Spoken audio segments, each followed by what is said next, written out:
बच्चों, ये माया जगत, जैसा कि हमने कहा कि इसके अनेकों आकर्षण हैं और हर चीज को संसार के प्राणी पाना चाहते हैं और इसी भ्रम में जीवन जाया कर देते।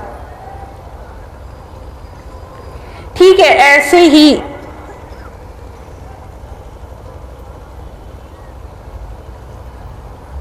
सौंदर्य, नारी का सौंदर्य, ये एक ऐसी माया है जो प्राणियों को अपने रास्ते से भटका देती।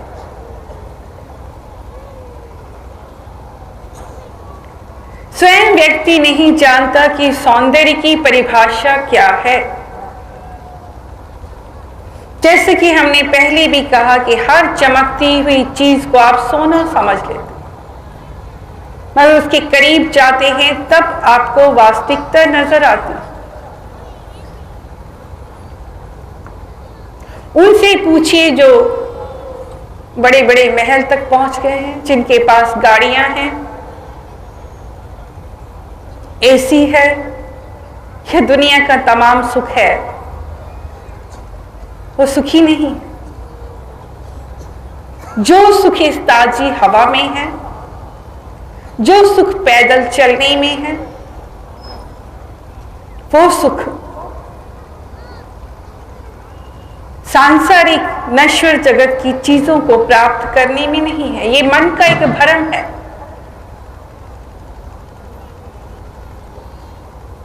अक्सर देखने वाले को दूर की चीज सुहावनी लगती है, पहुंचने पर ही उसका अंदाजा होता है।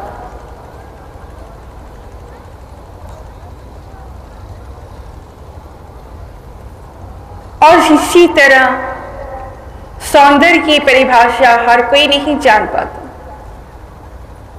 वो बाहरी खोल, बाहरी आवरण को देखकर हर व्यक्ति आकर्षित होता है। ये भी माया का ही एक रूप है, माया का ही जाल है।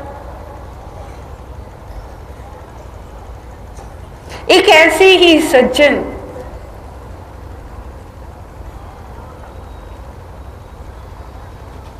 जो अच्छी नौकरी करते थे, अच्छी तनख्वाह पाते थे,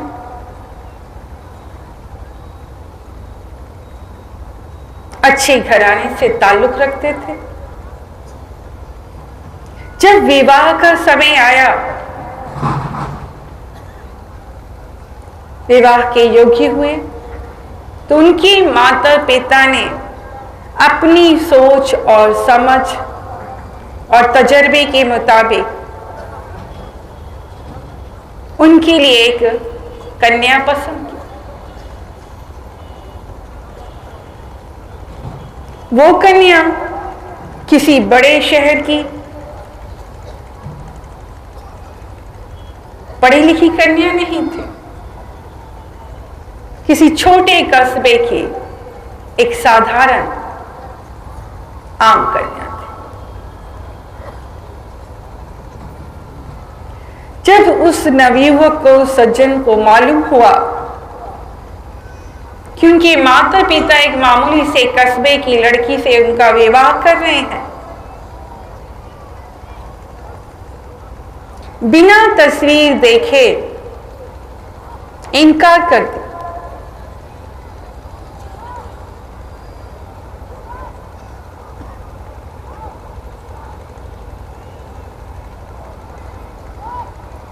माता पिता, रिश्तेदार, संबंधियों ने बहुत समझाया,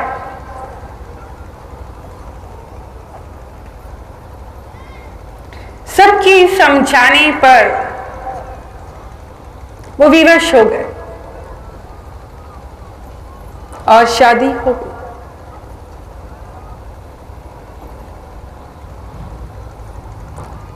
वो कन्या देखने में साधारण नैन नक्श, साधारण परिवार की, किंतु गुण से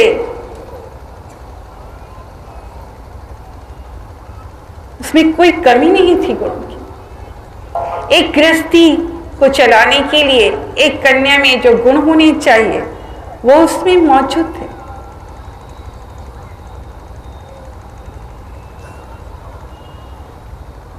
पति की वो हर सेवा करती, खाना वो बहुत बेहतर बनाती, अच्छे अच्छे पकवान बनाने जानती।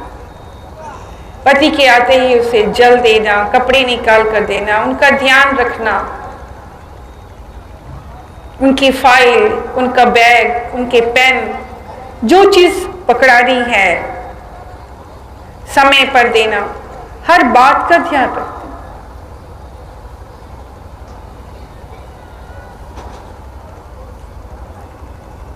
मगर पति की चाहते कुछ और थी।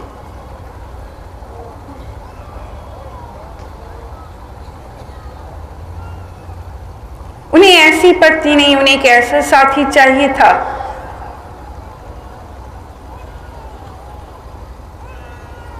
जो उनकी तरह पढ़ा लिखा हो, जिससे वो अपने विचारों को बांट सके, व्यक्त कर सके, जिसके साथ वो अपने तौर तरीके से जी सके। वो उसे हमेशा अनपढ़ और गंवार और गांव की लड़की समझते, उसे बहुत छोटा दर्जा देते और बहुत छोटा सा पत्नी का दर्जा वो दिल से नहीं दे पाए।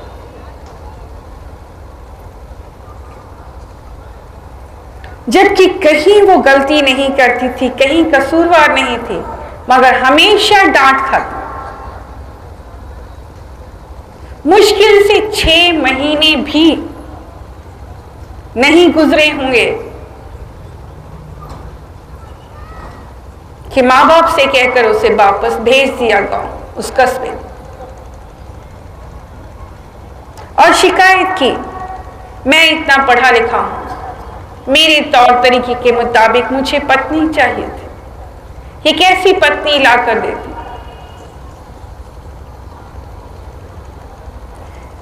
माँ बाप ने बहुत समझाने का प्रयास किया, मगर समझ में नहीं आया, वो पहले ही राजी नहीं थे।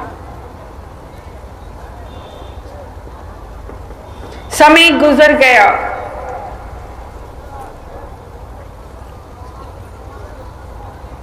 और अपने ही साथ काम करने वाले कोई सहपाठनी जिनके साथ काम करती थी, पढ़ी लिखी थी, उनके साथ उन्होंने विवाह कर लिया।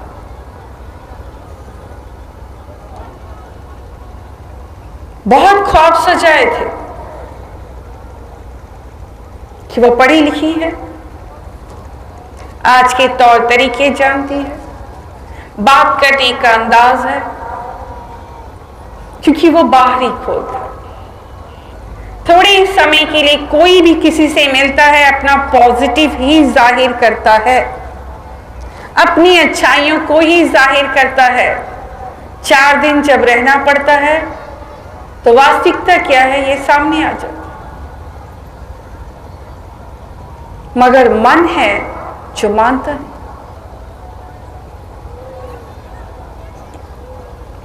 माया मरी न मन मरे, मर मर गए शिव। मन कभी मरता नहीं, उसकी तृष्णा कभी मरती नहीं। और उसे ले आए, उनके साथ बाहर घूमना कुछ दिन का अच्छा लगा।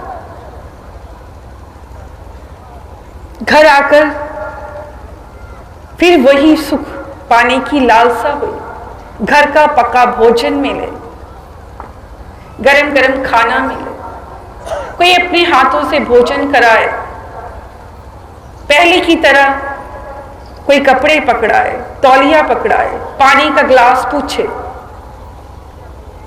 चलते समय कोई फाइल पकड़ाए, पेन पकड़ाए, रुमाल दे, जूते पकड़ाए। मगर ये पढ़ी लिखी पत्नी ने एक दिन भी ऐसा नहीं किया। उसने फौरन कह दिया, मैं भी काम करती हूं, एक नौकर रख लीजिए।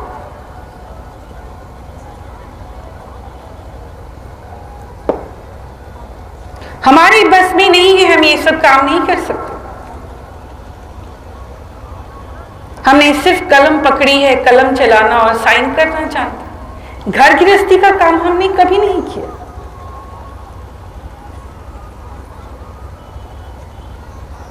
अब ये पत्नी भी बुरी लगने लगी। सोच कर आए थे, बहुत सी आशाएं और उम्मीद थे, वो भरम टूटने लगा।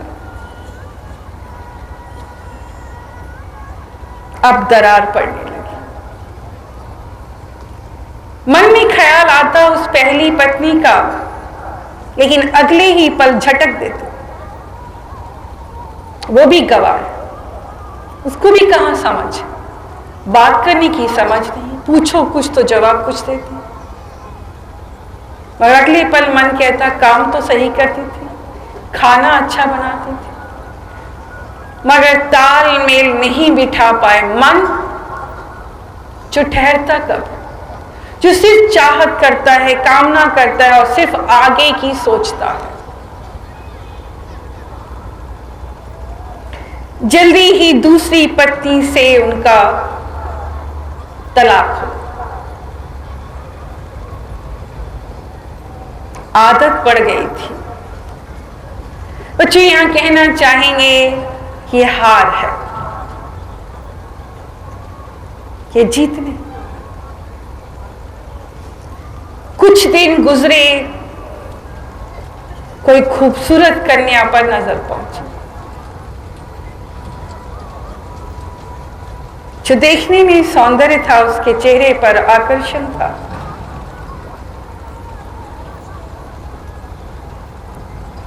और शायद जरूरत के मारे थे, उनसे उनका विवाह हो।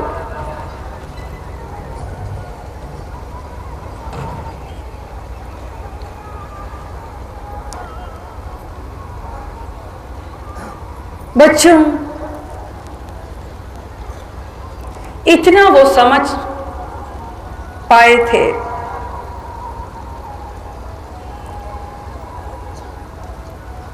कि वो जो ढूंढ रहे हैं वो मिल नहीं रहा। मगर वो ढूंढ क्या रहे हैं, वास्तविकता में उन्हें खोज किसकी है, इतना वो गहराई से जान भी नहीं। अब एक सौंदर्य का पुतला तो ले आए, लेकिन उसे भी हर बात की समझ नहीं थी। उसके अंदर नाच नखरे ज्यादा थे। वो सुंदर इतनी थी कि हर बात पर अपने नखरे दिखाती, और वो डर जाते कि कहीं इसे कोई तकलीफ ना हो जाए। जहां काम करवाने की इच्छा थी, अब उससे काम करवाते डरते थे। वो आए दिन उसे कभी जुकाम, कभी खांसी, कहीं पानी में हाथ डाल दिया, बुखार, कहीं कपड़े धो लिए तो बीमार।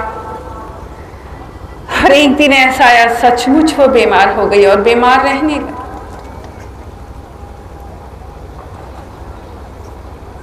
और वो उसका इलाज करते रहे। कहां सेवा करवाने के लिए लाए थे, अब जिंदगी सेवा करने में गुजर गई। ऑफिस जाते पीछे चिंता उसकी रहती, उसके लिए दवाई लानी है, उसके लिए फला सामान लाना है, उसका ख्याल करना है, उसे फला डॉक्टर के पास लाना है, लेके जाना है। वो बीमार रह गए। उनकी तकदीर में वो सुख भी नहीं था, और पत्नी का देहांत हो गया।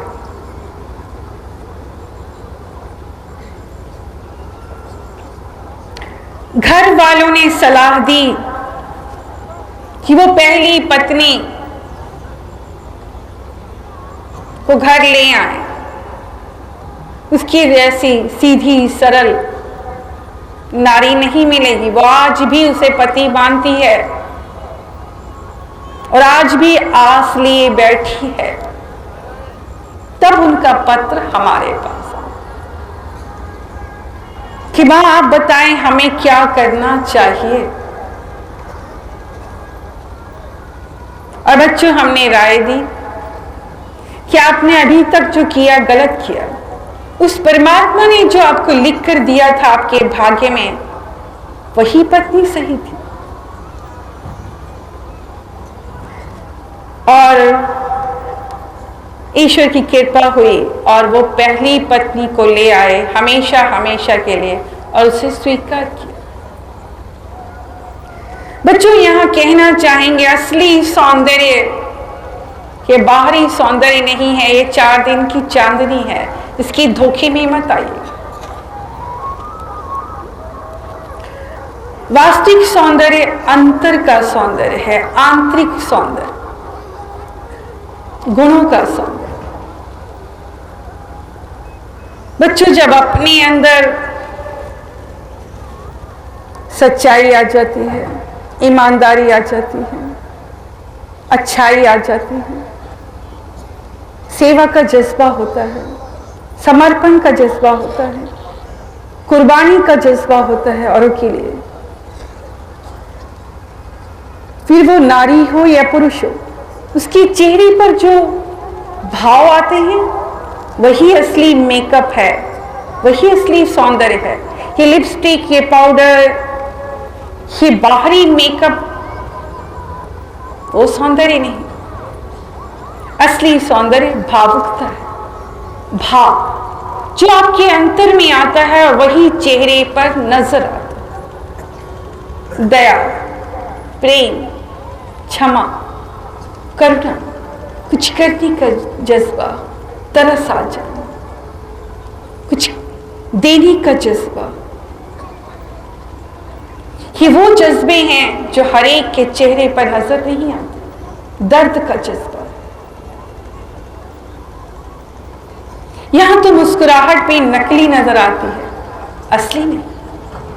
मगर असली सौंदर्य जो अंतर से उभरता है और चेहरे पर आता है, वही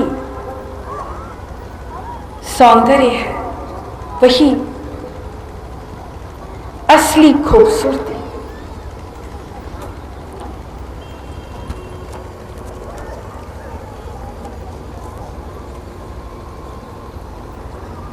बच्चों, इसी खूबसूरती के साथ, इसी सौंदर्य के साथ जीवन का निर्वाह किया जाता है। जीवन का निर्वाह बाहरी 4 दिन के सौंदर्य से नहीं गुजारा किया जा सकता। जिस प्रेम का हम जिक्र कर रहे हैं, ये उसकी नेमत होती है, उसकी बख्शिशें होती हैं, तो विरले को मिलता है। कोई ऐसा प्राणी, कोई ऐसा जीव जिसने कमाई की है और अभी दौलत पाई है, उसकी कदम भी आपके घर में आ जाए तो समझिए कि आपकी लॉटरी निकल, उस घर में बरकत आ जाती। किसी के चरण घर की किस्मत पलट देते हैं और किसी के कदम बना बसाया घर खत्म कर देते। इसलिए हम जरूर आप सबसे आग्रह करेंगे कि हर व्यक्ति उस असली सौंदर्य को एकत्र करे अपने अंदर। आपको ये तन मिला है श्रृंगार करने के लिए, सजाने के लिए। आप सांसारिक चीजों को खरीद खरीद कर अपना घर सजाते हैं, सजावट करते हैं, मगर ये तो यही रह जाएगा। आपको जो लेकर जाना है, जिस धन की कमाई करने के लिए आप आए हैं, वो है दिव्य गुणों से आपने अपने आप को सजाना। और जैसे जैसे आपके अंदर दिव्य गुण आएंगे,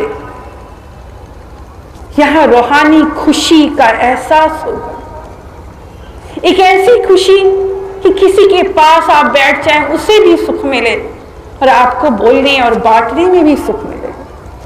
फिर आपको माया जगत की चीजों के लिए इधर उधर होटलों में, क्लबों में, कसिनों में, सिनेमा घरों में, टेलीविजन में और मनोरंजन के सामान ढूंढने की जरूरत नहीं पड़ेगी। ये क्षणिक सुख है, फिर ये अपने कब है। सुख तो वो चीज देती है जो अपनी हो जाती है। वो दिव्य गुण जो आपके अपने हो जाएंगे वही खुशी है, वो अलाही खुशी। और वो खुशी एक ऐसी खुशी है जिसे जितना बांटेंगे उतना आपको आनंद के सुरूर की प्राप्ति होगी।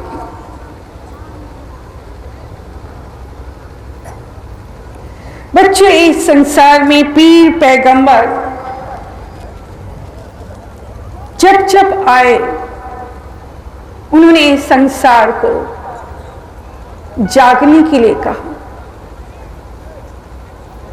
जो जागत है सो पावत है। उन्होंने कहा यह संसार सिर्फ भ्रम है, एक भूल भुलैया है।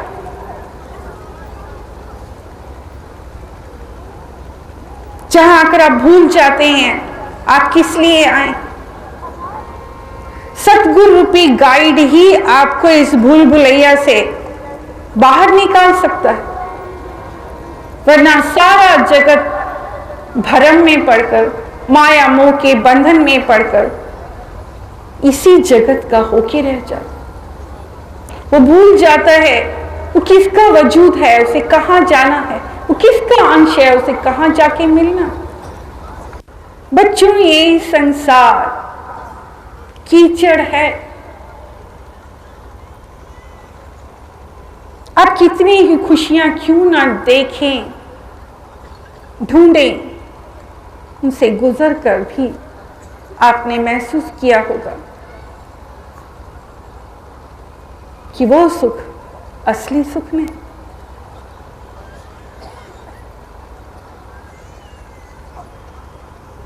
बच्चों, यहां सुख क्षणिक है और दुख का बोझ ज्यादा, दुख ज्यादा है।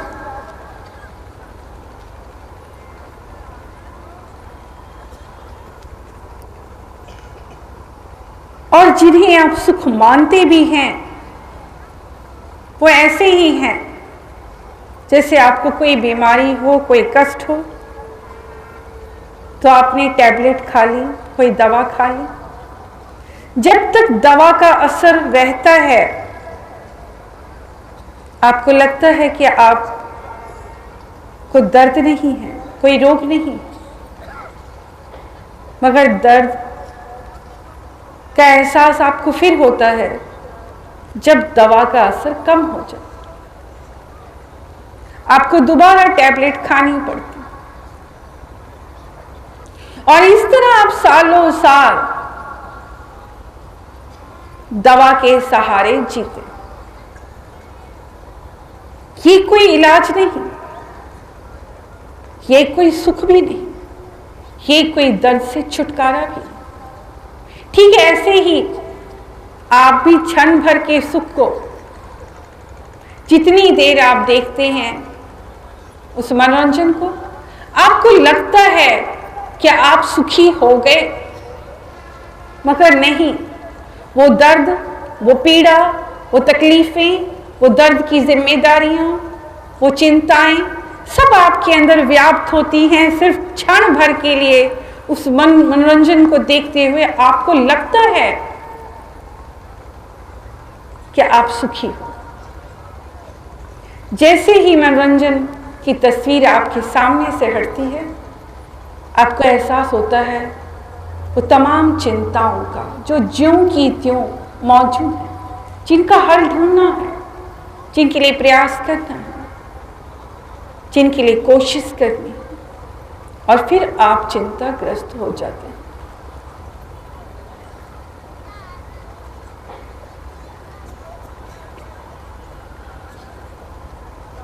बच्चों, कई लोग दिशाहीन हो जाते हैं। दर्द को छुपाने के लिए शराब का सहारा लेते हैं, नशीली चीज़ों का सहारा लेते हैं, ये सब करते हैं। ऐसा नहीं कि पीर पैगंबरों ने, संत महात्माओं ने रास्ता नहीं सुझाया, उन्हें बताया कि इन सब से छूटने के लिए आप आध्यात्म के मार्ग पर चलें, प्रेम और बंदगी करें, भक्ति के रस में डूबे। वो परमात्मा आपकी सहायता करेगा, मदद करेगा। आपने उस धरती पर जन्म लिया है जहां धर्म ग्रंथ और पुस्तकों के भंडार हैं, जो आपको जीने की कला और रास्ता बताते हैं। हर युग में पीर पैगंबर आते रहे और आए दिन हर शहर में कहीं न कहीं धार्मिक आयोजन भी हो। संत महात्मा आते हैं, आप उन्हें सुनते हैं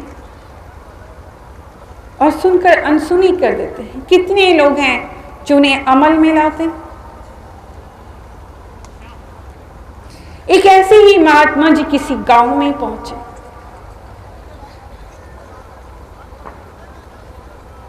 उन्होंने प्रवचन किया।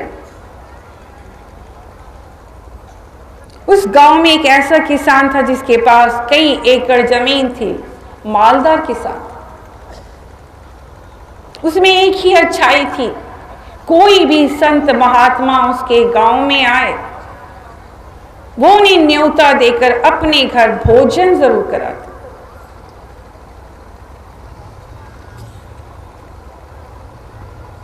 महात्मा जी को भी अपने घर न्योता दिया, भोजन कर।